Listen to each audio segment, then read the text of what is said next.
démocratique du Congo, lorsque nous voyons la population d'un coin souffrir ou mener une vie de merde, on se pose souvent la question de savoir qu'est fait la personne qui gère ces coins pour mettre fin à tout cela.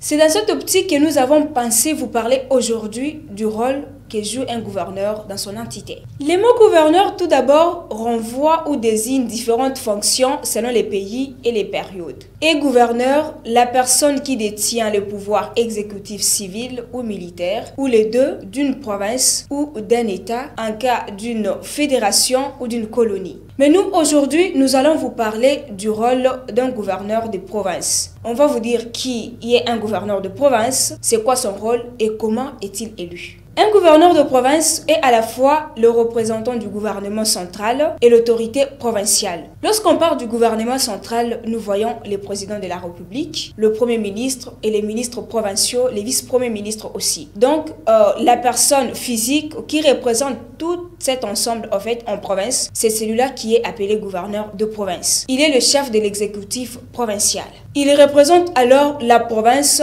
en justice et auprès des tierces. En République démocratique du Congo, le gouvernement provincial est l'organe exécutif de la province. Il est composé du gouverneur, du vice-gouverneur et des ministres provinciaux. Les gouverneurs et vice-gouverneurs sont élus pour un mandat de 5 ans renouvelable une fois par les députés provinciaux. Ils sont par la suite investis par ordonnance du président de la République. Les ministres provinciaux, quant à eux, sont désignés par les gouverneurs et leur nombre ne peut pas aller au-delà de 10. Les membres du gouvernement provincial peuvent être relevés de leurs fonctions individuellement, tout comme collectivement par le vote d'une motion de censure ou de défiance par l'Assemblée provinciale. Et le gouverneur de province a pour rôle dans ces cas d'assurer la sauvegarde de l'intérêt national, de veiller à la sécurité et l'ordre public dans sa province. Il a pour rôle de veiller au respect des lois et règlements du gouvernement central.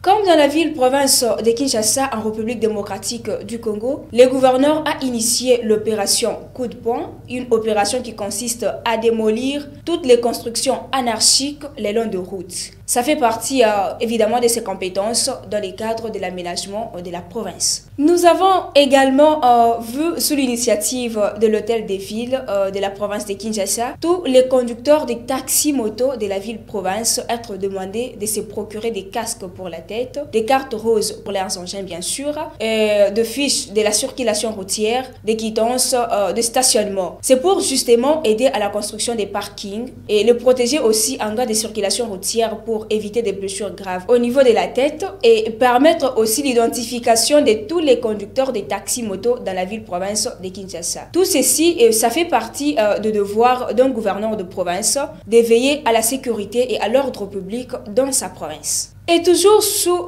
l'initiative du gouvernement provincial de Kinshasa, on avait lancé l'opération Kinbopeto, une opération qui consiste à assainir la ville-province. Ça consiste au ramassage des déchets plastiques, des immondices et l'implantation de poubelles dans quelques artères de la ville-province de Kinshasa pour rendre la ville salubre. Tout ceci fait donc partie de mission d'un gouverneur de province, rendre sa ville salubre, veiller à la sécurité et à l'ordre public dans sa province, veiller au social de la population, faire respecter les lois et les règlements du gouvernement central. Voilà tout ce qu'on peut retenir d'une manière générale sur le rôle d'un gouverneur des provinces. Au revoir.